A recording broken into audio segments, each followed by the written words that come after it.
Magandang umaga po sa inyong lahat. Salamat po at bagamat hindi po ika nga napakaganda ng pagkakataon ng ating pagkikita ngayong araw na ito ay ito po yung kalooban ng Panginoon na tayo ay naandito po sa pagsamba sa Panginoon. Kamusta po kayo? Sana po ay mabuti po kayo. At si Ate Carol po ay mamimiss natin. Ako po ay naniniwala na si Ate Carol ay nasa langit na. Mas maganda yung kanyang katiyakan po doon o yung kalagayan doon. At siya po ngayon ay tunay na maganda ang kalagayan. Salamat po. At minsan, pagka po kami ay walang service po sa Vietnam, nanonood po ako, pastor, ng live na service po dito. Linggo ng umaga. Kasi po tuwing every last Sunday of every month, wala po kaming service sa District 1 ng Ho Chi Minh. At meron po kaming gathering sa District 7 ng Ho Chi Minh para yung pang-umaga at saka pang-hapon ay magkasama kami nag-service. Ngayon po mga 10 o'clock ay meron po doon service sa isang hotel sa District 1. Yung po mga District 1, doon na po sila nag-service. At yung po mga District 7, doon na po din sila mag-service. And then sa every last Sunday of every month, ay sama-sama po sila. Namimiss ko na rin yung pastor, yung gawain sa Vietnam. Talagang,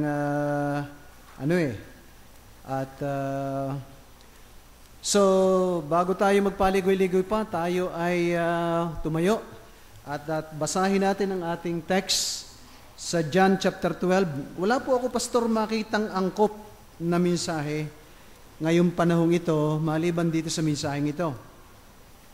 Ang mensahe pong ito ay hindi aking mensahe. Ang mensahe pong ito ay narinig ko sa isang pastor na dumalaw sa Vietnam. At ako po ay na-bless sa mensaheng ito. At sabi ko, talagang maganda itong mensaheng ito. At talagang ito'y bumaon sa aking puso at isipan. John chapter 12 verses 23 at basahin po natin. Sige po, dito na ako magbabasa. At sinagot sila ni Jesus na nagsasabi, dumating na ang oras na ang anak ng tao ay luluwalhatiin. Katotohanan sinasabi ko sa inyo, malibang ang butil ng trigo ay mahulog sa lupa at mamatay, ay natitira siyang mag-iisa. Ngunit kung mamatay, ay magbubunga ng marami. Ang umiibig sa kanyang buhay ay mawawalan nito, at ang napupuot sa kanyang buhay sa sanglibutang ito ay maingatang yaon sa buhay na walang hanggan. Kung ang sinumang tango'y naglilingkod sa akin ay sumunod sa akin, at kung saan ako naroroon, ay doon naman duroon ang lingkod ko. Kung ang sinumang tao'y maglilingkod sa akin, ay siya'y pararangalan ng Ama. Tayo po'y manalangin, Panginoong Diyos. Kami nagpapasalamat sa araw na ito. Bagamat kami ay nakakaramdam ng sa isang banda ay meron pong kalungkutan, lalo na sa puso ng aming mahal na pastor, Cesar Hernandez, kanyang mga anak, ang pagpanaw ng aming pumahal na ina, Ate Carol, Panginoon, ikaw po ay aming pinapupurihan dahil sa katotohanan na siya po ay nasa iyong piling. Panginoon, ikaw po ang magpala sa iyong mga salita na aming pong pag-aaralan. Ito naway maghanda, Panginoon, sa aming pong pagharap sa buhay na ito. Tunay po, Panginoon, ang labi ni Ate Carol ay isa pong tunay at makapangyarihang mensahe sa bawat isa sa amin. Ito ang unang mensahe, ang labi ni Ate Carol, Panginoon. Ang katotohanan na kami ay hahantong din sa ganitong pangyayari. At ikaw po, Panginoon, na magpala, Panginoon, harapin namin ang katotohanan na ito man ay darating sa aming buhay. Kaya nga po kami ng mga buhay, Panginoon, ay tulungan mong maghanda, Panginoon. Kami po ay maging handa upang harapin namin ang pagkakataong ito. Pagpalain mo po ang aming mga bisita, bawat sa amin, Panginoon, kami dumadalangin sa iyo. Kami nagpapasalamat hanggang humantong sa huling paghahatid sa Martes po, Panginoon, ay patuloy kang gagawa sa aming mga serbisyo, Panginoon, at ang mensahe mo ay magiging makapangyarihang gagawa sa puso ng mga tao. Salamat po na marami sa iyo, Ama. Pinupuri ka namin at pinasalamatan ka namin, O Diyos. Ang iyong lingkod, Panginoon, dinadalain ko sa iyo. Tulungan mo po siyang maghatid ng iyong mga salita. Alsin mo po sa kanya ang kaba at ang takot na maaring nasa kanyang puso, isipan. Ikaw po, Panginoon, na magbigay sa kanya ng lakas upang maihatid niya ang iyong salita na may kapangyarihan ayon sa patnubay ng Banal na Espiritu Santo, at ang serbisyo doon sa Vietnam na ngayon ay ginagawa rin sa pangunguna po, Panginoon, ni Brother Nelson, Brother Ricky Mabasa. Lord, we pray, God, that it will have success.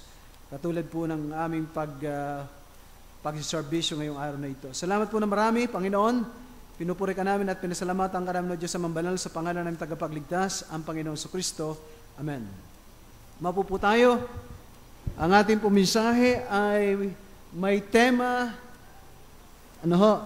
Alam niyo po, ang misahe ay binigyan ko po ng tema ng mga prinsipyo kung paano mabuhay sa mundo. Alam niyo, maganda ito. Prinsipyo kung paano tayo mabubuhay sa mundo. Alam niyo po, marami mga tao ang nabubuhay para lamang sa kanilang kapakanan. Basta na lang nabubuhay. Kumakain sila para mabuhay. At yung iba naman nabubuhay para sa pagkain. Pinalagtan po natin. At merong mga bagay po sa mundong ito na sinasabi ko nga na maaring ito nga po ay, ito yung tinatawag na you take it or leave it. Kung hindi mo ito kukuhanin, ay hindi mo na ito makukuha magpakailanman. Sa katotohanan po, mga kapatid, ang buhay natin ay maikli.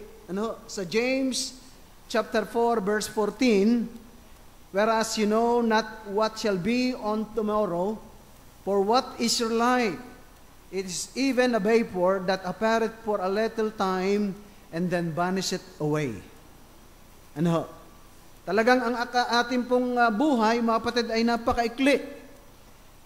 Si Ate Carol po ay na-reach po niya ang 64 years old. Ang ganda, 64 years old, mga kapatid. Ako po ay sa isang taon ay magsasalapi na. So ngayon ay 49. 49. Para alam niyo po, sa totoo lang, kinakabahan ako. Kabado ako ngayong araw na ito. Hindi ko alam kung bakit. Siguro gusto ko muna mag-confess. Pastor. Pwede ba yan? Actually, mga kapatid, sa totoo lang, mayroong mga bagay na naging problema, dumaan. At sinabi ko, Brother Nelson, sa aking sarili, na ako hindi na-attend sa Good Shepherd Baptist Church for some reason. But then, mga kapatid, ginawa ko yan. Nung huli akong dumating dito, pakalatsa ko, Pastor, hindi ako nagpunta rito para sumamba. At alam ko, halata mo yun, nahalata mo. Pero hindi ibig sabihin ako ay merong galit or anything. Talagang, I do not know why. But something is wrong with me. I believe that. And then, itong huling dumating ako, inilabis ko yung si Joy, si Jonel, si Luz, at saka itong si Edriel. Nagpunta kami sa Jollibee. Sabi niya, Tito, sabi ni Joy, Tito Larry, bakit hindi ka ba napunta sa Good Shepherd? Bakit hindi ka nasimba? Habang nangangain sila ng hamburger, spaghetti, sabi niya, well, kasi marami akong schedule sa ibang church. Pero yun ay tumanim sa puso ko. Sinabi ko, nung umuwi ako, sinabi ko sa aking asawa, ako'y sisimba sa Good Shepherd. O bakit? Ayaw kong matisod sa akin si Joy. yung aking pamangkin. Dahil baka matisod sa akin si Joy eh.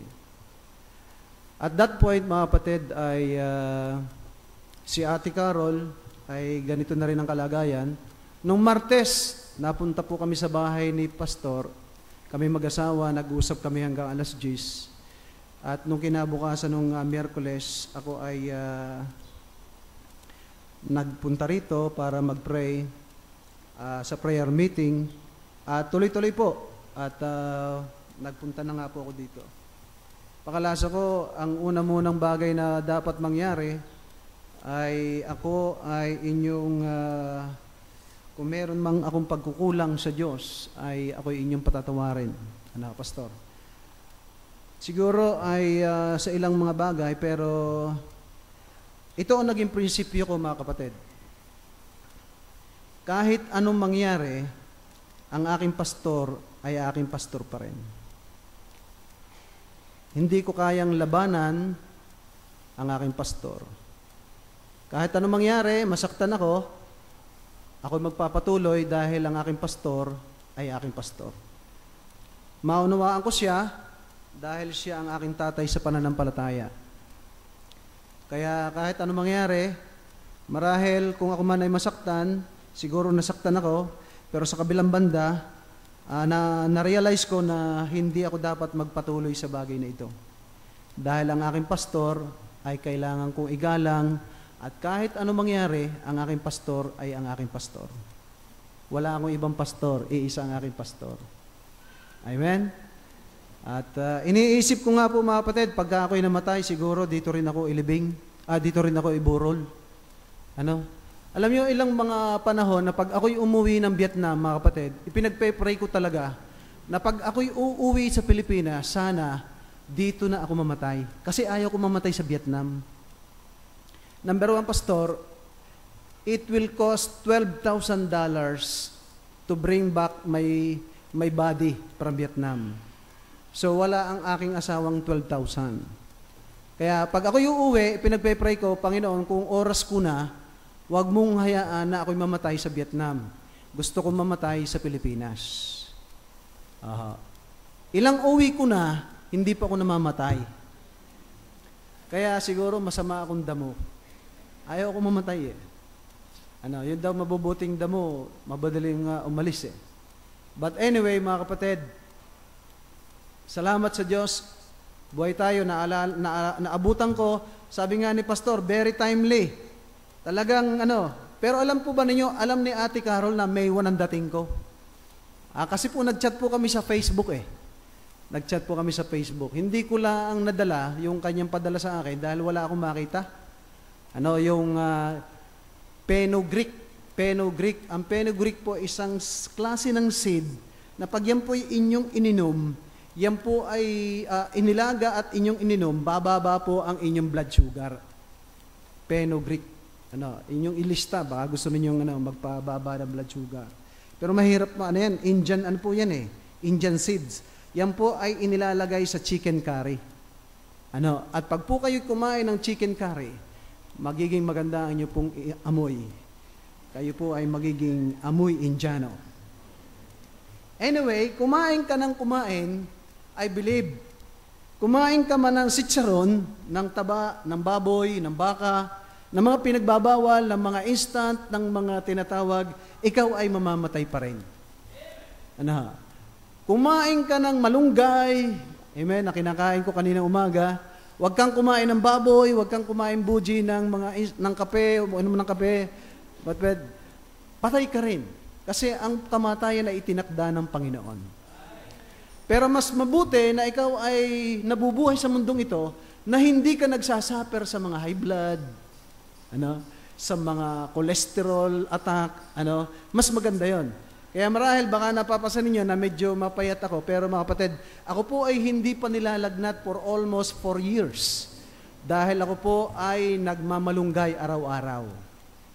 Kaya kung kayo may malunggay, gabutin lang niyo sa tabi ng inyong daan o ng inyong bakuran, ilaga ninyo, inumin niyo yung sabaw, lalakas po kayo. O kaya inyo itong patayuin, at inyo itong actually, nung Lunes na namatay si Ate Carol, binigyan ko siya ng 200 capsule na malunggay. Ako ang gumawa nun. At ako'y naniniwala na kung iinom si Ate Carol ay mabubuhay. Kaya lamang hindi na niya nainom kaya namatay na siya. Hindi niya ininom. Dahil gusto na niya talagang umuwi. Pero anyway, salamat sa Panginoon sa malunggay. Now, bago tayo humantong sa ganito, mga kapatid, na pangyayari, ito po mga kapatid, mensahe natin ay pangalawa na lang, mga kapatid. Ang unang mensahe ay ito pong mensaheng ito. Isang araw, lahat tayo ay magkakaganito. Isipin mo na lang, sa ayaw mo at sa hindi, mga kapatid, kahit magtago ka, kahit ito ay iwasan, hindi mo ito maiwasan. Hindi mo ito matatanggihan. Pag ito'y dumating na, hindi mo ito matatalikuran. Ngayon, ano na ang pinakamagandang gawin natin, mga kapatid? Ang pinakamagandang gawin natin, mga kapatid, mag-prepare na lang tayo. Sabihin na natin, totoo talaga ang mangyayari. Mga kapatid, merong 2 oras. Ano ba yun? 2 kaibigan. 2 kaibigan na hindi ito maaring makipagkaibigan sa iyo. 2 bagay sa buhay natin na maaring maging kaibigan mo, pero siya hindi makikipagkaibigan sa iyo. Ito nga bagay na ito, sabi ko, napakahigpit na bagay ito. Hindi kanya po pwedeng intayin. Number 1, hindi ka po pwedeng intayin ng oras. Time. Time. Ang time, hindi siya po pwedeng maghintay kahit kaninong mga tao. Kahit na yan ay supervisor, presidente ng Amerika, presidente ng Pilipinas, yung si Mr. Time, hindi yan makikipag-intay sa iyo. Ikaw ang mag-iintay sa kanya. Pangalawa, mga kapatid, na hindi mo po pwedeng maging kaibigan, kaaway mo talaga ito, yung buhay, yung pagdating ng kamatayan. Kahit sino ka, mamamatay ka talaga. Patay. Patay din ako. Ngayon, isipin na lamang natin na isang araw, mamamatay talaga tayo. Amen? Ang hina ng inyong sagot dahil alam ko, takot kayo mamatay. Hindi nga ninyo pinagpe-pray na ngayon kayo ay mamamatay.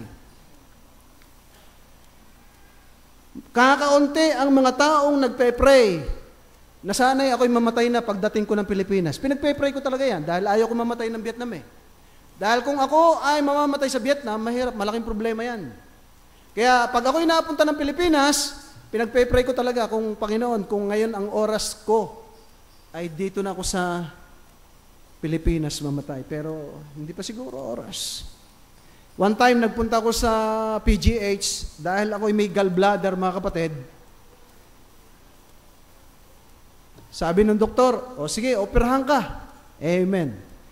Sabi ko, Doc, merong isang bagay na ako'y itatanong. Bakit ako'y laging constipated? Okay, sabi ng doktor, sige, humiga ka at ikaw ay aking kakapain. Kinapa niya yung aking library.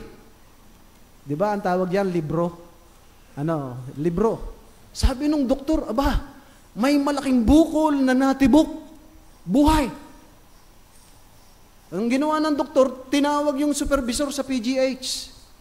At sinabi, sige nga, tingnan mo nga ito, merong may pangit doon. At yung pala, mga kapatid, merong isang malaking ugat somewhere doon na pumaga na ng pumaga at almost 6 cm na. At sabi niyang, doktor, napakaswerte mong bata dahil pag yan ay umabot sa 7 cm, ikaw ay mamamatay nang hindi mo alam.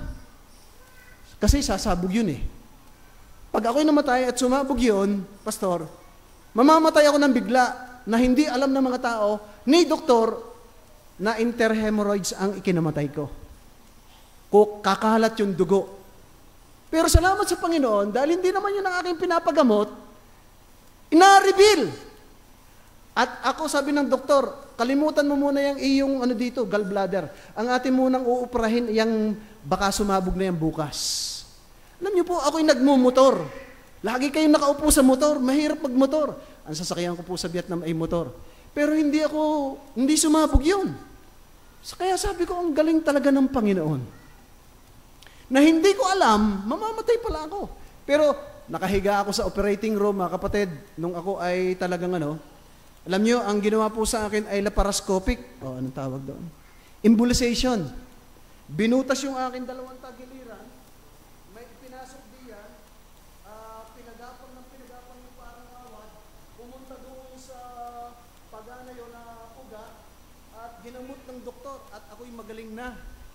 Gumaling po ako sa biyaya Panginoon, at ngayon po ay nakakapag-preach pa.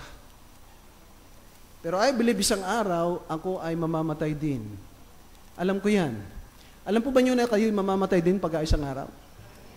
Maaring bukas, may susunod na paglalamayan. Takot ba kayong pag-usapan ng kamatayan?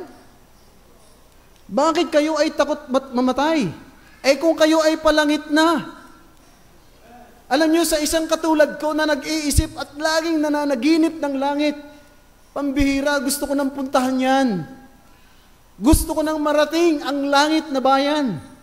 Pastor, I always dream of heaven. Dahil ako'y papunta doon. Nung ako'y bagong ligtas pa, sabi ng Pastor Hernandez, ikaw ay ligtas na, Larry, dahil ikaw ay nanampalataya ayon sa pangako ng salita ng Panginoon. Dahil ako'y palagit na, sabi ko, malugi man o ako man ay malugi o magtagumpay, ang totoo, ako'y palangit na. Alam niyo, ito ang naging dahilan kung bakit ako nag-full-time. Alam niyo kung bakit? Dahil ako'y palangit na. Hindi man ako maging engineer, hindi man ako maging isang sikat na tao, o hindi ako makilala. Ang alam ko, ako'y papunta na sa langit. Amen. Papunta na akong langit eh. Sikat ako, papunta akong langit. Ngayon, bakit kayo natatakot mamatay? Siguro, ang ikinatatakot natin, siguro yung mauna. Sino ang mauna? Ikaw na lang muna. Di ba? Pag maunahan, di ba? Ikaw na lang. Hindi, ikaw na lang. Sige, ako na lang. Sige, ako na lang muna ang una. Pero hindi natin mapipilit yon. Ang totoo, naka-schedule yan. Amen? So, anong gagawin natin, Brother Boy? Ito na lang gawin natin. Yung prinsipyo kung paano mabuhay sa mundo. Amen. I-apply po natin ito, mga kapatid. I-apply po ninyo. Pinakikiusap ko po na itong prinsipyong ito'y salita ng Panginoon at ito ay magandang sundin. Si Ate Carol po, I believe, ganito ang naging prinsipyo niya. Alam niyo po, huwag tayong mabuhay sa mundong ito na wala tayong prinsipyo. Wala tayong batas. Basta tayo nabubuhay. Hindi maganda yun. Ikaw ba'y basta na lang mabubuhay? No. Mabuhay ka na meron kang goal. Meron kang layunin. Anong layunin mo? Bakit ka mabubuhay? Bakit gusto mong mabuhay? Alam niyo po ba kung bakit hindi ako kumakain ng baboy ngayon? Brother Angel, alam mo ba kung bakit hindi na ako kumakain ng baboy ngayon? Ayaw kung bakit? Ayaw kong magkasakit para ako'y maging malakas at lagi ako nakapaglilingkod sa Diyos. Yan ang prinsipyo ko. Hindi para sa akin. Kung maaari lang, ako ay laging malusog, malakas. Kasi gusto ko laging maglingkod sa Panginoon. Laging nasa church. Kagabi lang, hindi na ako nakarating kagabi dahil ako'y natulog ng alas 9. Dahil talagang pamulalo, linggo, puyat talaga yan. Kagabi, hindi ko na kaya. At kagabi nga, sabi ko, Lord, hindi ko alam kung bukas ng umaga ay ako ay hindi maayos. Kaya kagabi, pagkain ko, kumain ako ng malunggay. Isang kutsara malunggay. Paggising ko, malakas na naman. Hindi ko po na-promote yung malunggay, ha? Wala akong promotion. Dahil linggo ngayon, bawal maghahanap buhay. Bawal magtinda ng Tupperware ngayon dahil tayo na sa pagsamba ngayon. Pag nagtinda ka ng Tupperware ngayon, papatayin ka ng Panginoon.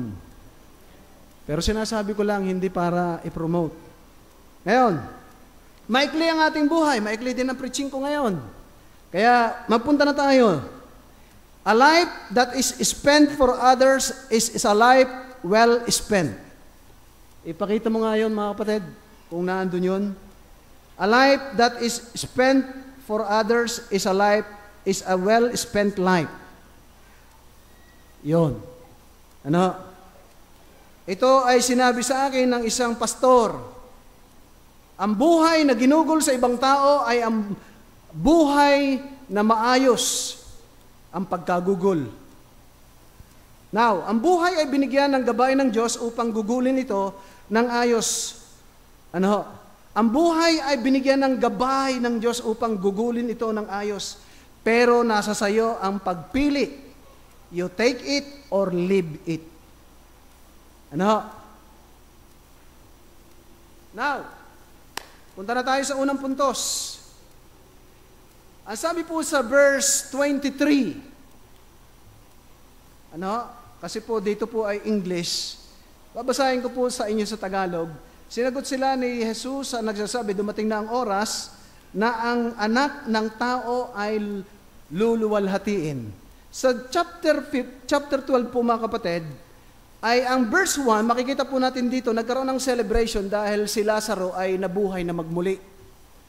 Alam niya ba si Lazaro ay nabuhay na magmuli sa chapter 11 at chapter 12. So sa chapter 12, nagkaroon ng celebration. Nagkaroon ng kainan. Sarap naman, Biruin niyo po si Lazaro ay nabuhay na magmuli, namatay, tinawag ng Panginoon, naglakad, inalis yung mga benda sa katawan, at buhay si Lazaro, mga kapatid. Ganon din. Pag tayo tinawag ng Panginoon, biruin niyo po, ang Panginoon ay may kapangyarihang bumuhay ng mga patay. Kaya huwag tayong matatakot mamatay sapagkat ang kamatayan ay nilamo na ng pagkabuhay na maguli ng Panginoong Jesucristo. Kung ano ang nangyari sa Panginoon, ganon mangyayari sa atin. Mabubuhay tayong magmuli. Ang ganda. Pag tayo nabuhay magmuli, mga kapatid, sabi nga ni Pastor Edwin Tan, si Ate Carol ngayon ay nasa original shape. Hindi na siya sa old, yung nakita ngayon. Hindi ho yan. Ang shape ng Ate Carol, maganda na siya. Siguro, Pastor, si Ate Carol ngayon ay noong panahon na siya ay iyong pinakasalan. Ang ganda ni Ate Carol, di ba noon? Naalala mo, ang gahaba ng buhok, sexy talaga. Alam niyo, totoo, si Ate Carol, hindi naman ganyan ang katawan yan. Maganda si Ate Carol, hindi niyo naalaman yung nakita yung wedding picture ni Pastor. Mahaba ang buhok, balingkinita ng katawan. At maganda talaga. Maganda. At pero mga kapatid, pakalasa ko, doon, yun ang original shape ni Ate Carol. Kapatid, wala nang sakit, wala nang Kaya lang nagkaroon ng expansion ang katawan ni Ate Carol, mga kapatid, ay sapagkat siya ay nanganak na. Kaya nga ang mga babae, kung yan man ay masira ang figura, mga kapatid, sila ay mga bayani pa rin. Sapagkat sila ay nagluwal, kaya sila ay nagkaganon na itsura. Purihin ang Panginoon dahil sa mga babae, mga inay natin, si Ate Carol. Now, nung si Kristo po ay nagsabing dumating na ang oras, ang ibig sabihin po dito, kamatayan ang pinag-uusapan po dito. Dumating na ang oras na ang anak ng tao ay luluwalhatiin. Dumating na yung oras na malapit na ako mamatay. Alam niyo, ang Panginoong Jesucristo, expected niya na siya mamamatay. Sabi niya, malapit na. Pagkatapos ng pulong na ito, darating ang mga sundalo. Ako'y pupunta doon sa Garden of Gethsemane, so on, at expected po niya. Ang Panginoong Jesucristo, expected niya yung kamatayan eh.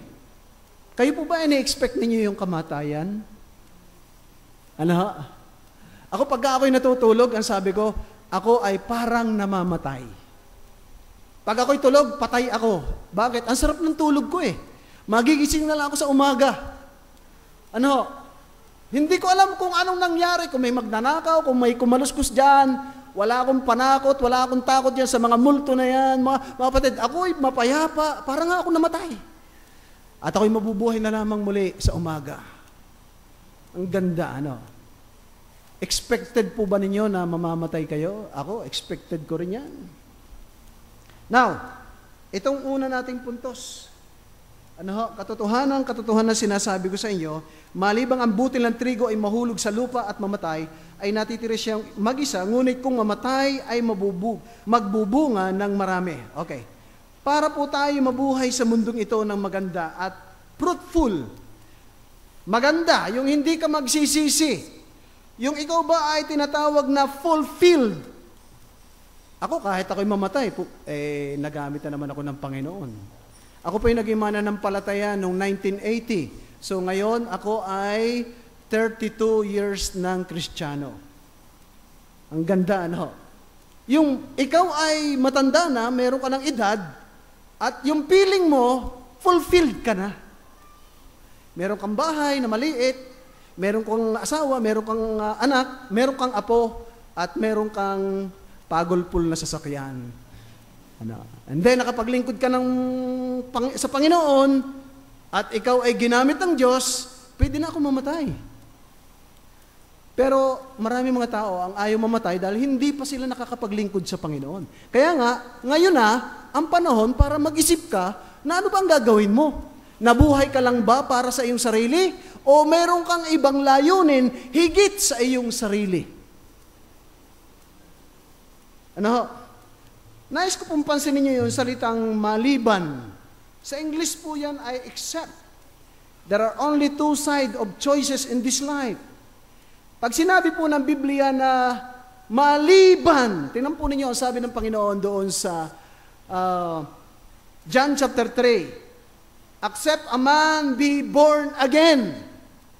Pag sinabi po yung salitang, pag ginamit po yung salitang except, mga kapatid, yan ay merong dalawang bagay lamang. Maaring ikaw ay maligtas o hindi maligtas. Maaring langit o hindi langit. Alam natin na yan ang impyerno. Nung binigay po itong salitang maliban, ang ibig sabihin po ng Diyos diyan, ay dalawa lamang ang iyong maaaring pagpilian sa buhay nito. Ang ikaw ay mamatay sa iyong sarili o hindi. Ano po sabi ng banal na kasulatan? Maliban na ang tao ay, well, bago natin sabihin yung salitang maliban, meron po ditong sinalita na katotohanan. Abay mga kapatid, alam niyo po yung mga salitang yan, mabibigat po ito. Pag sinabi po ng Biblia na totoong totoo, abay ito po ay merong malalim at napakahalagang pagdidiin na mensahe. Totoong totoo, sabi ng Panginoong Jesucristo. Abay matindi po yan, Brother Angel. Pag sinabi, birayin po yan. Ito ang prinsipyo ng buhay. Totoong totoo. Alright, ano ba yung prinsipyo? Maliban ang butil ng trigo ay mahulog sa lupa at mamatay. Natitira siyang mag-isa, ngunit kung mamatay ay magbubunga ng marami. Ang sabi po dito, kailangan ang trigo ay mahulog sa lupa. Sabagay, yung trigo, huwag natin gamitin. Gamitin natin yung mais. Dahil alam natin, lahat dito nangangain ng mais. Walang alam. Merong mga tao dito na hindi alam yung tinatawag na trigo. Okay, sabihin natin ang mais. Isang butil ng mais.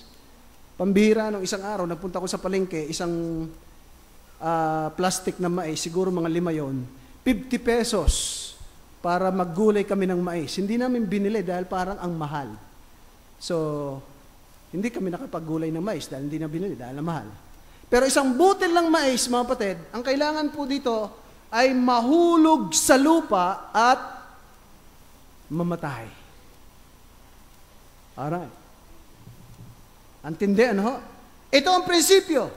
Mahulog sa lupa at mamatay. Kung hindi siya mahulog, ay mag-iisa siya.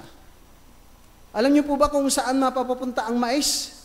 Doon sa bakil. Ano ba, pastor, yung lalagyan ng mais? Ano? Yung lalagyan ng mga butil, anong tawag dyan? Yung buslo.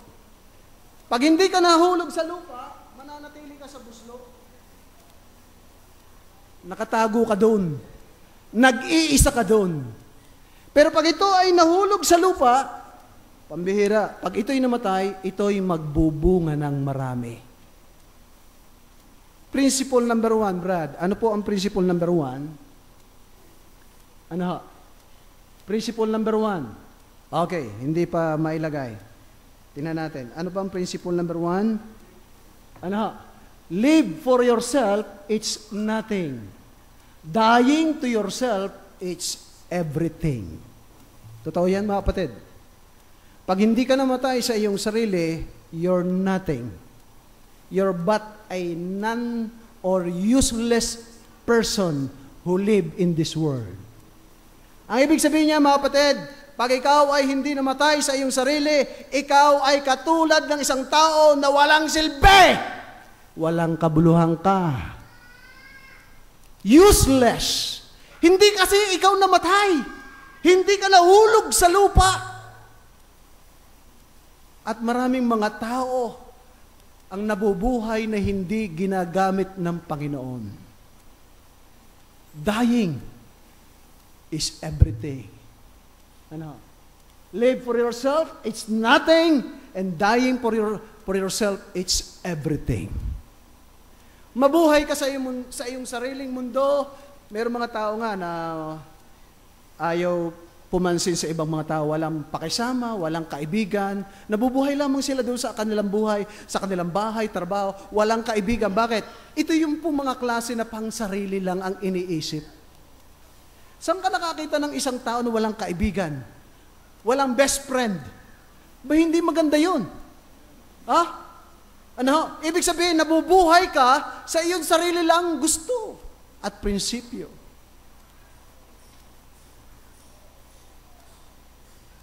Now, i-explain ko po sa inyo yung mahulog sa lupa at namatay. Kailangan nating mamatay. Pag hindi ka namatay, hindi ka magbubunga. Kasi lahat ng buto na hindi po namatay, hindi yan tutubo ulit. Di ba? Buto ng mangga, buto ng... ano pang buto? Buto ng sinigwelas, buto ng abukado, pero yung buto ng tao hindi na itatanim. Ano? Yan lamang ang buto na hindi po pwedeng itanim at bubunga. Pero lahat ang buto, pwedeng itanim. At saka yung mga buto ng hayop, mga kapatid. Alright. Kailangan mamatay. Bakit? Kung hindi ka mamatay, sabi ng Bible, nag-iisa ka. You will be useless. Wala kang gamit. Okay. Yung mahulog sa lupa, ito isang lugar, mga kapatid. Ano ba yung mahulog sa lupa? Ang number one, ito ay isang lugar na kung saan doon ka dapat mailagay at doon ka kailangan maipwesto. Amen? Ang lupa, hindi ito yung parang, kundi ito isang lugar na kung saan ikaw ay makapaglilingkod sa Panginoon. Number one, ang lugar na ito ay maaaring simbahan. Meron ka dapat church. Doon ka dapat ilagay ng Panginoon at doon ka ilagay ng itatanim ng Panginoon at doon ka gagamitin ng Panginoon. Amen? Kaya nga mga kapatid, hindi ka po pwedeng maglingkod sa Diyos maliban na lamang na ikaw ay walang church. Kaya kung kayo ay Kristiyano matagal, nag-church hopping kayo, palipat-lipat kayo na simbahan, wala kayong church na tuwing linggo'y pupuntahan, kapatid, hindi po yan, wala po kayong church. Kailangan meron kayong isang church na kung saan kayo magtatapat sa Panginoon. Dahil kung ano ang inyong ginagawa sa inyong church, yun ang ginagawa ninyo sa inyong Panginoon. Kailangan magtapat ka sa iyong church. Dapat matapat ka. Dahil kung hindi ka nagtatapat sa iyong church, hindi ka nagtatapat sa iyong Diyos. Yan ang iyong lugar. Today, kung hindi ka pa membro ng church na ito, dapat maging membro ka. Kung hindi ka pa nababautismuhan, kung ikaw iligtas na, kailangan mabautismuhan, maging membro ka ng church. Kailangan kang ilagay sa church. Kung wala kang church, saan ang church mo? Diba? Hindi naman po pwedeng palipat-lipat ka ng church. Abay, hindi po pwede yan. Saan kayo makakapunta ng church na walang problema? Diba? Ha? Oh. Yung ibang mga tao, palipat-lipat, parang tikba lang. Kailangan malagay ka, maitanim ka, bumaong ka talaga dyan. At ikaw ay mag-ugat sa iyong simbahan. Amen? Para ikaw ay magamit ang. Pangalawa, lugar na kung saan itatanim ka ng Panginoon, yung una, bago ka magpunta church, pamilya. Alright, pamilya. Huwag mong iwanan ng iyong pamilya. Diyan ka itinanim ng Panginoon eh. Sa ayaw mo at sa hindi, kahit pangit ang tatay mo at pangit ang nanay mo, yan ang pamilya mo. Diyan ka nilagay ng Panginoon. Hindi ka makakaalis dyan. Ang ipilyedo mo, hindi po pwedeng paltan. Kahit paltan yan, naandun pa rin ang katotohanan. Diyan ka nilagay ng Panginoon. Tulungan mo ang daddy mo. Tulungan mo ang mami mo. Yung kapatid mo, ang dami mga young people ngayon, mga tamad sa bahay. Nagpupunta sa church, simba ng simba, pero hindi nakakapaglinis ng mga pinggan sa kanilang bahay. Simba kayo ng simba, ang gaganda ninyo, pero hindi kayo marunong maghugas ng pinggan. Hindi kayo marunong maglaba. Hindi ganon. Kailangan kung talagang ikaw ay taong ginagamit ng Panginoon, dapat maayos ka sa bahay mo. Bago ka maging maayos sa church, kailangan maayos ka sa iyong bahay. Amen? Yung mga young people, akala nila, forma-forma sa simbahan. Anong silbi na kayo nasa simbahan? Hindi kayo magamit ng iyong nanay. Kaya kayo, bago kayo magsimba, mga young people, gawin mo na ninyo ang gawaing bahay. Amen? Yan ang buhay. Hindi naman po pwedeng ang buhay puro pasya lang. Alam nyo, yung mga young people, mga kapatid, ang buhay minsan, akala nilang mga young people natin, puro saya lang, puro young people, barkada, kain dito, punta doon. Wala nang iniintinding bahay. Hindi, mali yun. Abay, kung talagang gusto mong mabuhay na maayos, abay, mabuhay ka na maayos sa iyong bahay. Amen? Amen, mga young people. Yan ang tama. Minsan, lagi tayo nasa church, pero yung mga gawain sa bahay, sinong nagawa niyan? Ang nanay. Hindi, inilagay ka ng Panginoon. Doon ka dapat maging masipag. Pangatlo, mga kapatid, lugar, na kung saan ikaw ay inilagay, mga kapatid, ay itong mundong ginagalawan. Kahit anong iyong gawin, na andito ka sa mundo, kailangan maging soul winner ka. Amen? Hindi mo mayaalis na ikaw ay nasa gitna ng isang lipunan. Dito ka inilagay ng Panginoon. Di ba? Amen? Sa simbahan na ikaw ay nilagay, sa iyong pamilya, at sa mundong iyong ginagalawan, diyan ka dapat mahulog at diyan ka dapat magamit ng Panginoon. Ano ang pagkakilala ng inyong kahanggan sa inyo? Kayo ba'y kakilala o kaibigan o ano nga ba yan? Alam ba ng kahanggan ninyo na talagang kayo ay mananampalataya o ano kaya? Alam nyo, pagka kayo lagi nasimba, pag nakita ng inyong kahanggan na isang linggo, hindi kayo sumimba, sabi ng inyong kahanggan, naku, ano kaya nangyari sa ating kahanggan? Yan ay lagi nasimba ngayon ay hindi na. Ba't kayo hindi na nagsimba ngayong araw na ito? Ano kaya nangyari? Kaya mga kapatid, kung kayo ay nagsisimba, huwag ninyong itigil ang pagsimba. Kahit kayo backslider. Dahil ang unang matitisod ay yung mga kahanggan ninyo na alam nila na tuwing linggo kayo ay nasimba. Huwag naman kayong hindi pupunta rito, baka kayo mapunta sa SM. Dito ang punta ninyo, kahit backslider kayo, dahil nung ako'y bagong Kristiyano, kahit ako'y backslider, nasimba ako. Ang prinsipyo ko, mas mabuting abutan ako ng Panginoon sa simbahan kaysa sa libutan ako mamatay. Kaya kahit backslider ako, pastor, nasimba ako nung araw na yon. Hindi mo lang alam. Ako lang may alam. Anong gagawin ko? Gusto ko magpatuloy sa Panginoon. Kaya alam niyo po, sasabihin ko sa inyo, hindi ko alam kung kailan ako napa-absent sa simbahan. Hindi ko alam. Hindi ko alam kung kailan ako nag-absent sa pagsamba sa Panginoon. Dahil kung ano ko'y wala dito, nasa iba kong simbahan, nagpipreach o nagsisimba. Now, yun po ang ibig sabihin po noon. Ang unang prinsipyo, live for yourself, it's nothing. Dying to yourself, it's everything. Take it or leave it. Pangalawa, mga kapatid, verse 25. Maaring ikaw ay hindi mamatay, pero kailangan mamatay ka. Okay. Bago tayo mapunta doon sa pangalawang puntos, Galatians 2:20. Ano sabi po ni Pablo sa Galatians 2:20? I am crucified with Christ, nevertheless I live. Not, Anong basahin natin? Galatians, yan. Nevertheless I live, yet not I. Yun ang hindi ko mabigas. But Christ liveth in me. Ang ibig sabihin niyan, hindi na ikaw ngayon. Yung plano mo, hindi na yun. Ang plano na ngayon ni Kristo ang nasa sayo. Yung gusto ni Kristo ang nasa sayo. And the life which I now live in the flesh, I live by the faith of the Son of God who loved me and gave Himself for me. Kung mabubuhay ka sa iyong sarili, it's nothing. Pero dapat mamatay ang iyong sarili, yung iyong ambisyon, yung iyong layunin. At ang maging layunin mo ay ang layunin ng Diyos sa iyong buhay. Pag nabuhay ka sa iyong sarili, useless ka lang. It's nothing. But if you die, it's everything. Verse 25 ng ating text. Ano sabi po dito? Kaya, ano po verse 25? Doon po sa ating text, katotohanan, and then doon po sa, ang umiibig sa kanyang buhay ay mawawalan nito. Ito, maganda itong prinsipyo sa pamumuhay.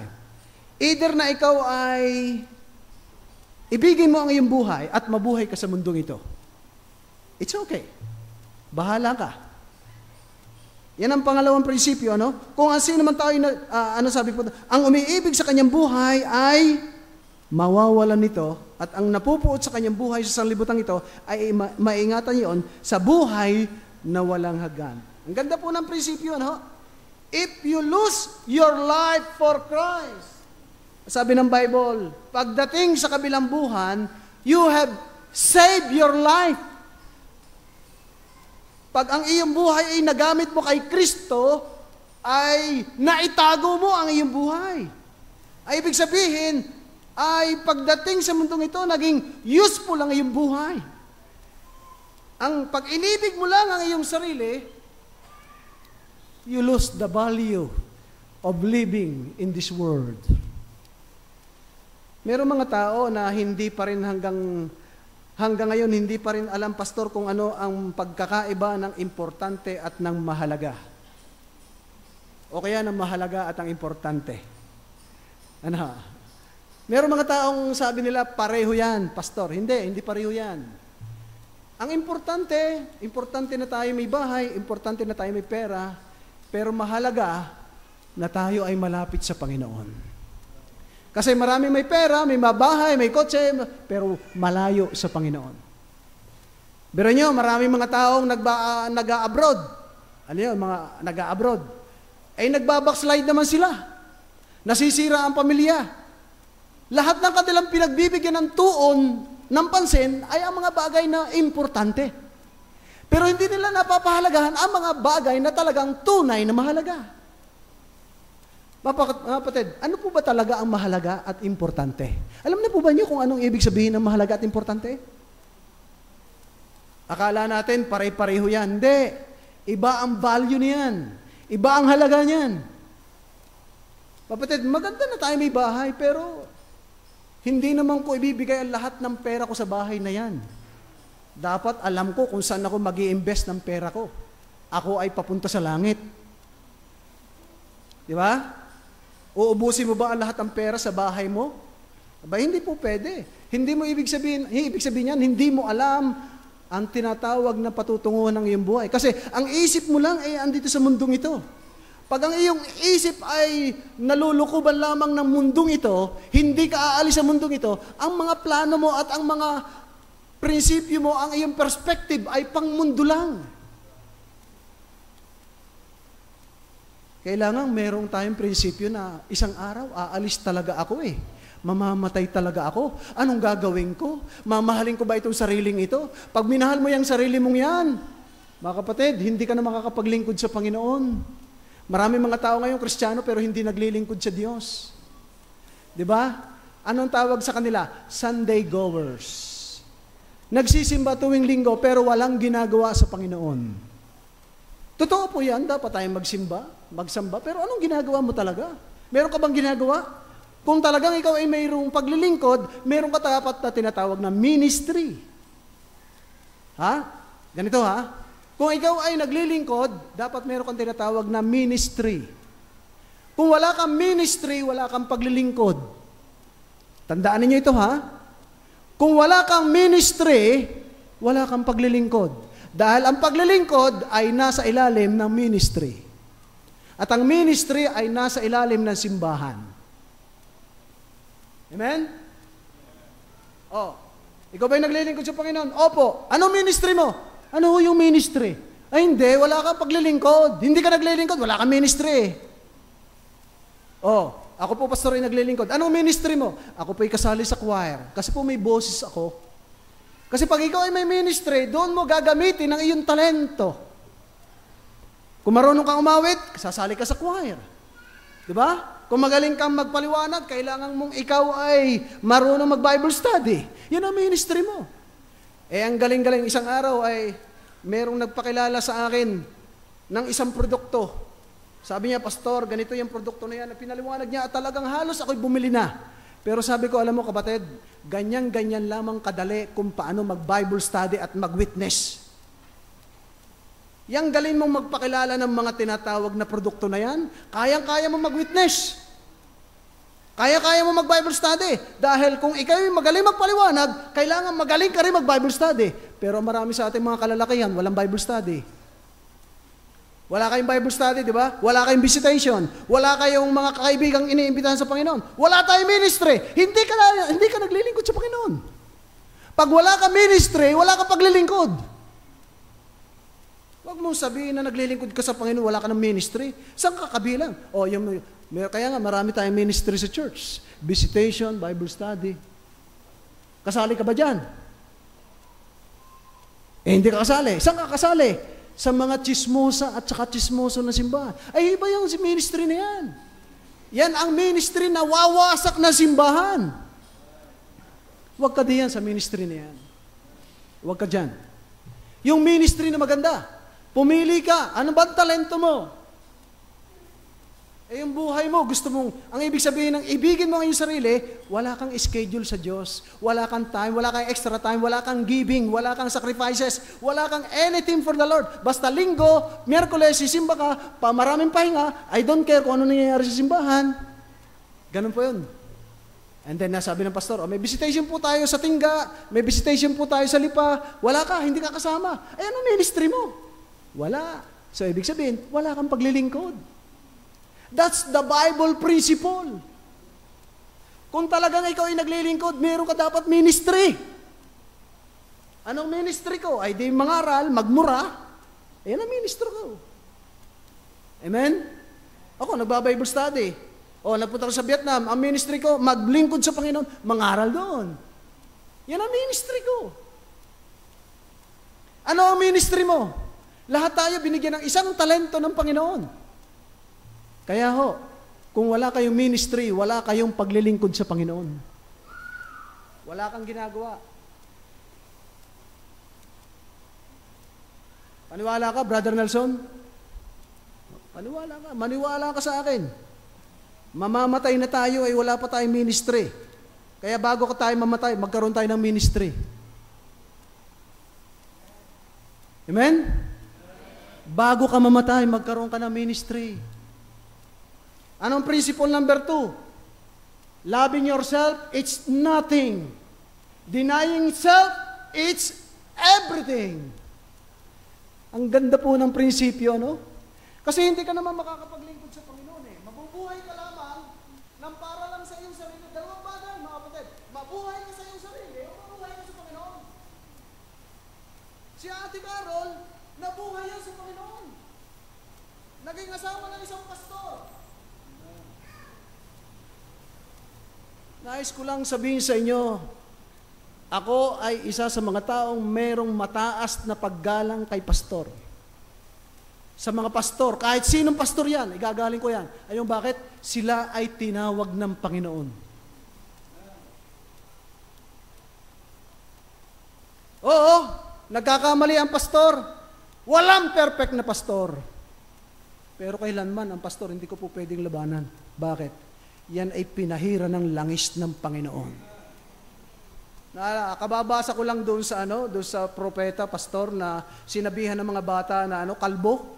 Sino ba yung propeta na yung kalbo? Yung propeta Elias ba yan o Eliseo? Eliseo. Sabi ng mga bata, yan ang kalbong propeta. Alam niyo ang ginawa ng Panginoon doon sa mga tao, sa mga batang nagsabi sa propeta na kalbo? Katatalikod lamang ng propeta, may dumating na oso at sila'y nilapa ng mga hayop na yon para patayin.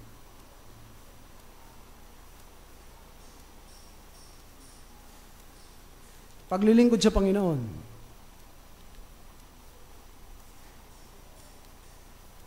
Kaya pagka tayo nakakita ng pastor, igalang natin. Huwag tayong magsasalita na yan ay kung ano-ano. Alam niyo, pastor, ang gusto kong makita sa simbahang ito, pag ako'y kahit sa mundo, parte ng mundo, gusto kong makita na ang mga nagtatapat sa Panginoon ay pinagpapala ng Diyos. Yan ang talagang binabantayan ko. Dahil totoo yan nasa Bible yan Amen? Gusto ko yung makita na ang nagtatapat at nagpapala sa gawain ng Diyos, gusto ko makita ang sila'y pinagpapala ng Diyos. Sapagkat siya'y biblical. Pangalawa, gusto kong makita na yung mga taong lumalabang kay pastor ay mamatay. Dahil biblical din yan. Maganda yan tingnan ninyo, mga kapatid, dahil nasa Biblia yan. Kung kayo may problema sa pastor, ganito na lang inyong gawin. Manalangin kayo sa Panginoon na pagpalain lagi ng Panginoon ang iyong pastor. Okay. Loving yourself, it's nothing. Denying self, it's everything. Amen? Tingnan niyo si Ate Carol, umalis. Anong natira sa kanya? Wala. Namatay na Pero anong pinakamaganda? Nagpapiano sa simbahan. Yan ang kanyang ministry. Di ba? Nung araw, yan ang tagapagturo ng choir. Ako, membro ng choir. Lagi ako nasisigawan. Hilario, ang boses mo paiwarang. Okay lang, okay. Natuto rin sa wakas. Naging tenor. Umaawi kami ng araw sa choir. Diba? Mabubuhay ka sa mundong ito, anong gagawin mo? Puro trabaho, trabaho, trabaho. And then paggawa ng bahay. Okay? And then pasyal. Walang ginagawa sa simbahan. Pera, nakaumpok sa bangko. Wala, masaya. Enjoy naman talaga, puro pasyal Alam niyo yung buhay na yon? Yung puro pasyal? Enjoy naman talaga, mag-enjoy talaga tayo. Sapagkat wala nang ganyan sa langit, mga kapatid. Ako gusto ko magpunta sa Boracay, ako iniimbitahan sa Tingloy, iniimbitahan ako sa kaming buong pamilya, kaya lang hindi kami makapunta dahil ang tatay ko ngayon hindi pwedeng iwanan, mga kapatid. Nakakapag-enjoy naman pero ganito, ganun na lang ba ang buhay natin? Wala ba tayong gagawin sa Panginoon? Puro lang ba sarili? Nagtapos ka na, amen, congratulations, engineer ka na, abogado ka na, pero anong ginagawa mo sa Panginoon? Hindi mo pa alam na mamamatay ka? Kasi ang iniisip mo lang sarili mo Ang umiibig sa sarili ay mawawala ng buhay. You see, the principle of God, the Word of God, pag minahal mo lang ang iyong buhay, mga kapatid, wala yan. It's useless. It's nothing. Gugulin mo yan sa Panginoon. It become everything. Amen? Tatanda din tayo, Pastor. Ako, gusto ko pag ako'y namatay, mga 70 laang. Ayaw ko na lumagpas. Dahil biblical yun 70. Pagkatapos, blessing na yun. Amen. Kung wala, ayaw ko na mabuhay ng okay, lagi lang, nakahiga. Gusto ko, mamatay na ako. At, Pastor, ang billing ko lang sa aking asawa, pag ako'y namatay, ilagay ninyo sa aking lapida. Ilagay ninyo sa aking lapida ang salitang ganito. Ang taong sumunod sa pagtawag ng Diyos. Alam niyo bakit? Hinama ko ang aking mga magulang at ang aking angkan para lamang sumunod sa Diyos. Nung araw, akala nila nagkamali ako. Pero ngayon, na-realize nila, tama pala si Larry. Sumunod sa Panginoon. Naglingkod sa Panginoon. Yung ating mga worker dito, dapat kayo, mga soul winner kayo. Marami kayong kaluluwang madala sa Panginoon dahil yan ang trabaho ninyo. Meron ba namang full-time worker na walang nadadala sa Panginoon? Abay, ako yung hindi pa ako napasok sa Bible School, Pastor. Nung araw na ako'y babagong ligtas, 10 ang Bible study ko. Kahit wala akong alam. Kung ano lang ang narinig ko kay Pastor, yun ang sinasabi ko. Nung araw, tagasama lang ako kay Pastor eh. O Larry, samahan mo ako. Ay lahat ng kanya sinasabi, lahat ng verse, patay lahat, listang-lista ko yan. Ay nagtagal na, hindi naman ako makapagsalita dahil si Pastor lang ang tagapagsalita eh. Ay di ako'y, sabi ko, ako'y gagawa din ng aking Bible study. Nag-Bible study ko, marami akong nadala sa Panginoon. At yun ang tunay na kayamanan, yung kaluluwa. Amen? Eh kung iibigin mo lang ang iyong sarili, hindi mo nare-realize ano ba ang tunay na kayamanan. Alam ba niyo kung tunay na kayamanan? Hindi po sa mundong ito. Bakit? Ay aalis ka sa mundong ito eh. Ay bakit ka magtatayo ng kayamanan mo sa mga lugar na ikaw ay aalis? Ay di mag-iimpo ka ng iyong kayamanan doon sa lugar na kung saan ka pupunta at mananatili magpakailanman. Kaya nga sabi ni Kristo, mag-ipon kayo ng kayamanan. Hindi sa lupa, kundi sa langit. Bakit? Tayo ay tagalangit. Ikaw ay tagalangit. Ako'y tuwan-tuwa na na ako'y binigyan ng Panginoon ng bahay at lupa diya sa Libutakad. Pero mapatid, hindi po ako ibig sabihin tuwan-tuwa na dahil alam ko isang araw, palangit pa rin ako. Iiwanan ko ang pansamantalang bahay ko dyan. Pero tuwa na ako dahil bahagi ng pagpapala sa akin ng Panginoon eh. Bagamat utang. Hulugan sa isang kapatid na napakabait. At sabi niya, kung magbayad, nakabayad. Kung hindi, basta yung bahay na yan ay inyong tirahan. Ba? Pambihira nung araw ngayon, ako'y natanggi pa. Dahil baka ako, sabi ko, ate, baka ako hindi makabayad, kaya baka tayo magkakagalit at hindi magpapangitay dahil lang utang. Ako'y pastor. Ako'y hindi makakabayad, baka ayaw ko pong tanggapin yan. Matagal. Hinimok ako ng aking asawa. Tanggapin mo na. Bakit? Hindi naman ako after doon sa malaking bahay dahil alam ko ako'y palangit Di ba? Papunta akong langit. Ganyan ba kayo? Punta ba kayong langit? O tagalupa kayo? Puro na lang plano sa lupa. Walang plano sa langit. Loving yourself, it's nothing. Denying yourself, it's everything. Pangatlo, doon na lang tayo sa last verse. Kung, kita ninyo ang salita, ang bibigat ng salita ng Panginoon. Kung sino mang tao ay naglilingkod sa akin, wow, naglilingkod ka na. Amen. Amen. Naglilingkod ka na sa Panginoon. I salute, I would like to recognize, to appreciate all the people here in this church who serve the Lord. Kung ang sino man tayo naglilingkod sa akin ay sumunod sa akin at kung saan ako naroroon ay doon naman ako doon ang lingkod ko. Kung ang sino man tao ay maglilingkod sa akin, siya'y, wow, I like this word, pararangalan ng aking Ama. Pangatlong prinsipyo natin ay ganito. Ano ang prinsipyo pa na number 3? No service, it's nothing. Serving God, it's everything. Ganda, no? Ang sino mang taong naglilingkod sa akin ay sumunod sa akin at kung saan ako naroroon ay doon naman doroon ang lingkod ko. Kaya mahirap po, mga kapatid. Kung saan man tinawag ka ng Panginoon, doon ka doon dahil sabi ng Panginoon, lingkod ka ng Panginoon. Kung tinawag ka ng Panginoon sa Vietnam, yun ang application po dyan. Kahit saan ka tinawag ng Panginoon, sa bundok man o sa gubat, si Pastor Dani makuha. Doon sa mangyan pinadala ng Panginoon, napakahirap man yung maging pastor doon. Ang mga membro mo, may mga kuto. Biruin mo yan. Ang hirap nung baga, pastor. Isang beses sa isang buwan, ang kanyang mga membro, dadalhin sa ilog, paliliguan ng gaas at paliliguan ng gaas at maliligo sa ilog at aalisin ng mga kuto. Biruin mo yan, pastor. Ang hirap na, hindi ko kaya yon.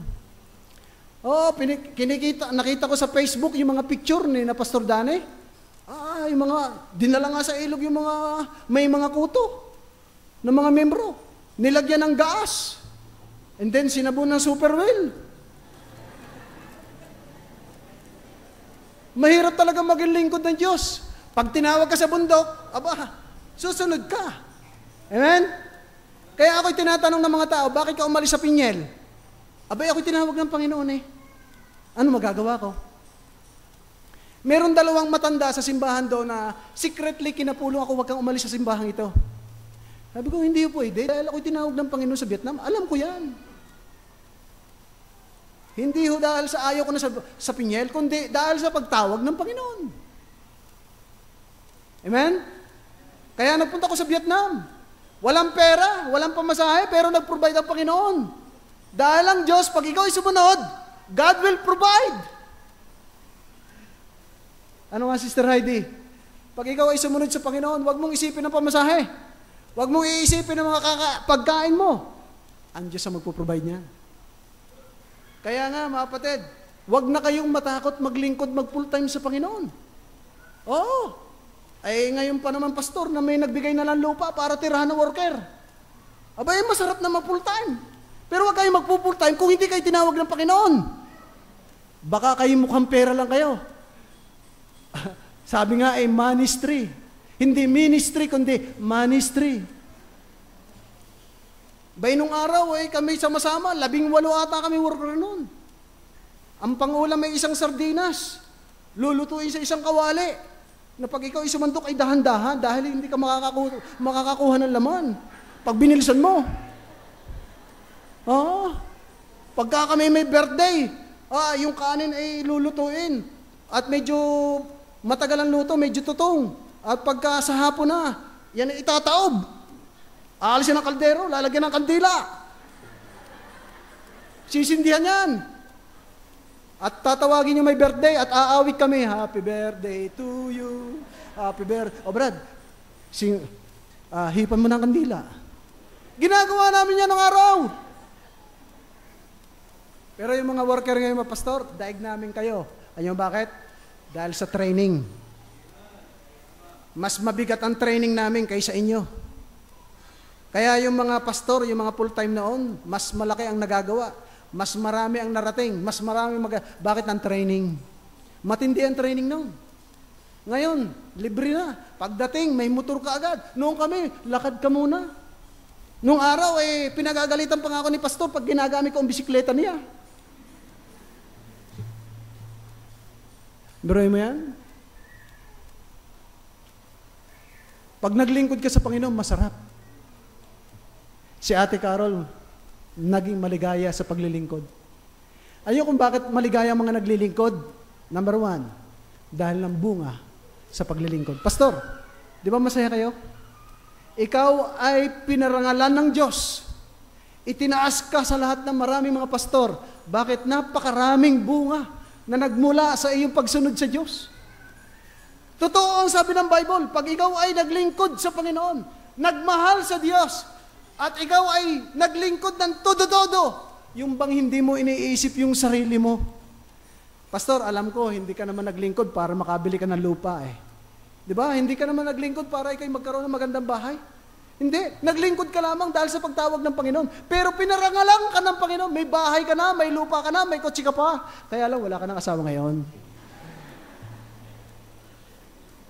God honor the man who follows God. Yung pagpapala ni pastor, hindi ko na maaabot yan. Hindi ko na kayang overtaken yan. Dahil he is the man who followed God. Kapatid, huwag kayong matakot sumunod sa Diyos. Sinahamon ko kayo. Ang sabi ng Bible, pararangalan kayo ng Panginoon. Ng Ama, ng aking Ama. Pag kayo ay nagdesisyon na maglilingkod, magmamahal, at ikaw ay magpo-full time sa Panginoon, God will take care of you. Naalala ba ninyo, sabi ng Panginoon, doon sa 7, huwag kayong magdala ng mga wallet, ng mga buslo o kung ano man. Dahil sa lahat ng bahay na inyong papasukan, bibigyan kayo ng pagkain. Totoo yan. Dahil ang Panginoon ang magpo-provide sa iyo. Hanggang ngayon, pastor, naglilingkod pa rin ba naman kayo? Naubusan ba ako ng pera? Nagutom ba ako? No! Ang Diyos ang nagbibigay. Ang sarap maglingkod sa Panginoon. I'm telling you. Mga young people, maglingkod kayo sa Panginoon.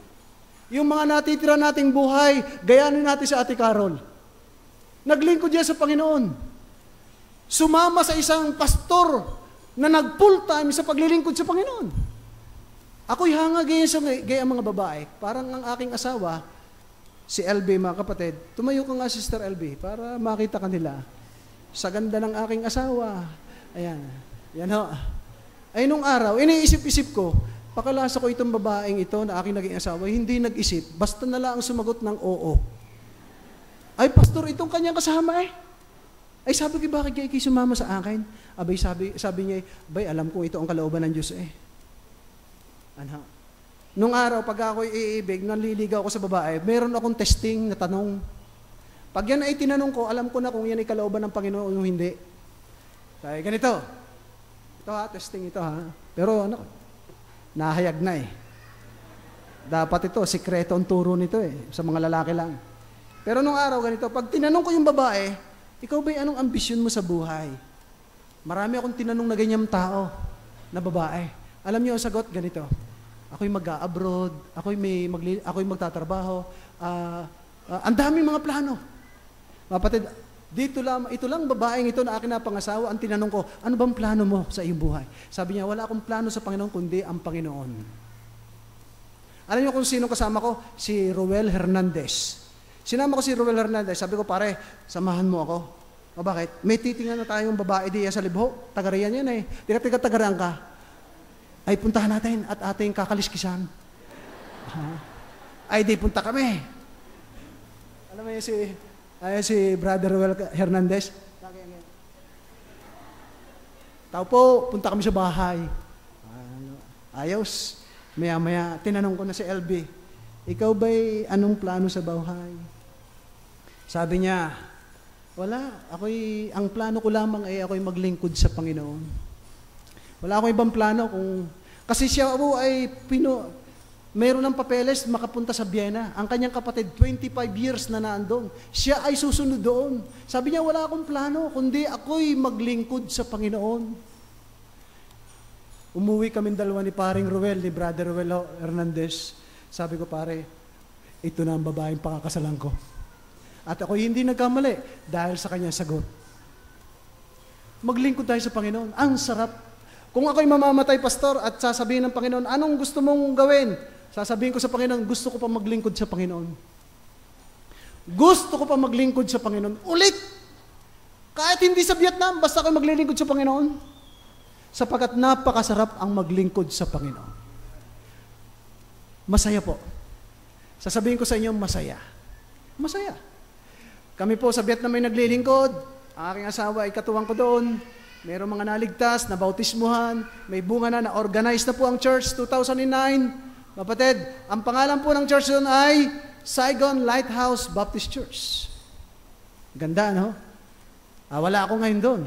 Siyempre, mayroong mga tao doon. Okay. Ini-enjoy ko yung paglilingkod sa Panginoon eh. Kaya ako, masayahin ako. Pero hindi ibig sabihin ako hindi naiyak. Naiyak din ako. Iyakin ako. Oo. Malimit, pagka ako nakikinig ng mensahe, naiyak talaga ako eh. Ito, nung pinakinggan ko po itong mensaheng ito, pambihira. Sabi ko, ang tindi ng mensaheng yan. Pero mapatid, talagang kahit anong ating gawin, ang lahat ng bagay hahantong sa katapusan. Mamamatay tayo. Pero sana maging handa tayo bago tayo mamatay. Handa na ba kayo mamatay? Hindi pa. Ayaw pa. Yung aking biyanan, 89 years old, sabi niya, ako'y gusto nang umalis, gusto ko nang magpahinga, ako'y pagod na. Hindi naman siya mamatay. Talaga mayroong schedule eh. Kaya pinapray ko po ang aking biyanan na bigyan siya ng mabuting kawakasan ng Panginoon. Isang araw, ako'y mamamatay. Ay, expected ko po yan. At in-expect ko yan. Alam ko na. Minsan ako ay nagpaalam sa aking asawa kasi po malimit ako'y magpunta sa Vietnam, Cambodia, buwan-buwan po, napunta po ako dyan dahil wala po akong visa eh. For 8 years, wala akong visa na makuha. Kaya ako'y pauli-uli, Cambodia, Vietnam, Cambodia, Vietnam. Sabi ko, Panginoon, talagang mahirap. Nagpapaalam ako kay Mrs., sabi ko, kung hindi ako makabalik, ano mang mangyari sa akin, magtatagpo tayo sa langit. Dahil alam ko, napalangit ako eh. Sabi ng Mrs. ko, okay, doon na lang tayo magtagpo. Alam namin kasi, palangit tayo. Lahat palangit eh. Amen? Kung hindi ako makabalik, sa langit ako pupunta. Doon na tayo magtatagpo. Bakit hindi natin lagi yung pag-usapan? Yung ako'y palangit. Ikaw ba'y palangit? Kung hindi ka pa papuntang langit, bakit hindi mo mag-desisyon ngayon? Hindi mo desisyonan yan ngayon. Mag-desisyon ka na kung palangit ka o pa-impyerno. Kailangan mo maligtas. Kailangan mo ay tumanggap kay Kristo bilang iyong Panginoon at tagapagligtas.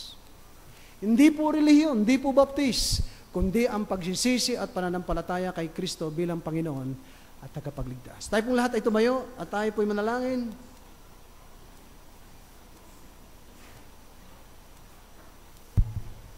Panginoon, kami nagpapasalamat sa iyong mensahe.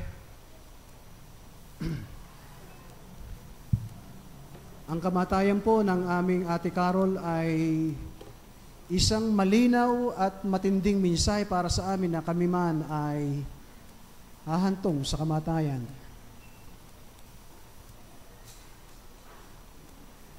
Dahil sa mensaheng ito, Panginoon, kami ay tulungan mo na maganda at mabuhay sa prinsipyo na binigay mo sa amin sa araw na ito. Pagpalain mo kami, Panginoon.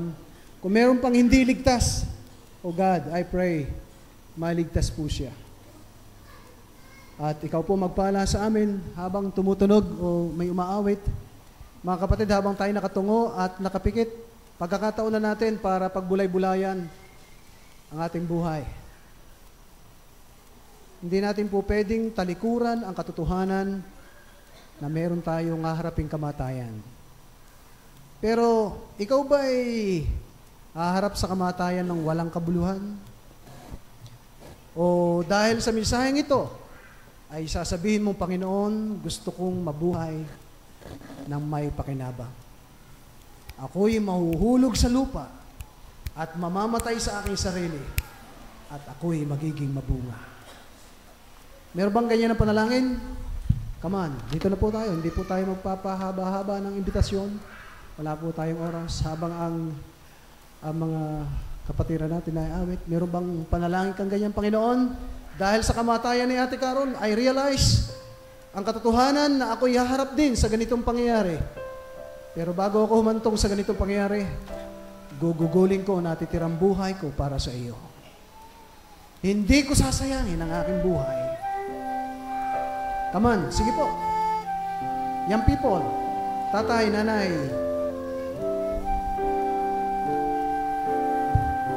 sige po. Manalangin po tayo. Pumunta po tayo sa altar na ito. Alala ko pa, itong altar na ito talagang napakalaki ng nagawa sa akin.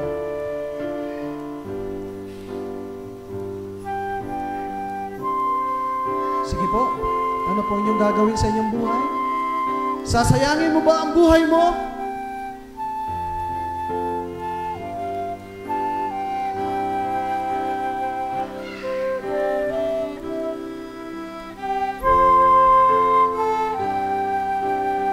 Mabubuhay ka ba lang para sa iyong sariling kapakanan? Anong dahilan? Material ba? Ang kaluwalhatian ba ng sanlibutan ito ang kapalit? Ang Panginoon ay naghihintay. Kung maglilingkod ka sa Diyos, pararangalan ka ng Ama. Hindi lamang dito sa lupa, kundi dahil papunta sa langit. Naman po, hindi na po tayo magtatagal. Meron ba kayong panalangin sa Panginoon?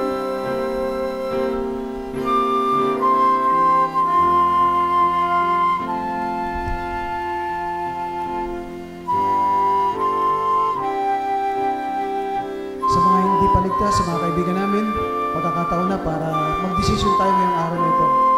At sabihin natin, Lord, bago ko harapin ang kamatayan, gusto kong makatiyak na kaligtasan. Nais kong manampalataya at magtiwala kay Kristo at magsisi sa aking kasalanan. Meron bang mananalangin ng ganyan? Tataas ang kamay, Pastor, I want to receive Christ and be saved today. Meron ba? Gusto maligtas? Gusto kong paghandaan ang kamatayan?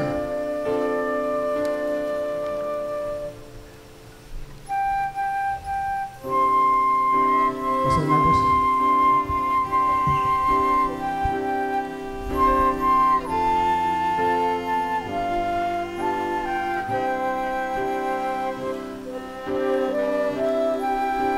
Patuloy po tayo sa ating panganayan. I want to come forward and pray to God. Lord, I will make my decision according to Thy will. Meron pa po ba? Sino man po kayo? Ito po yung ating pagkakataon.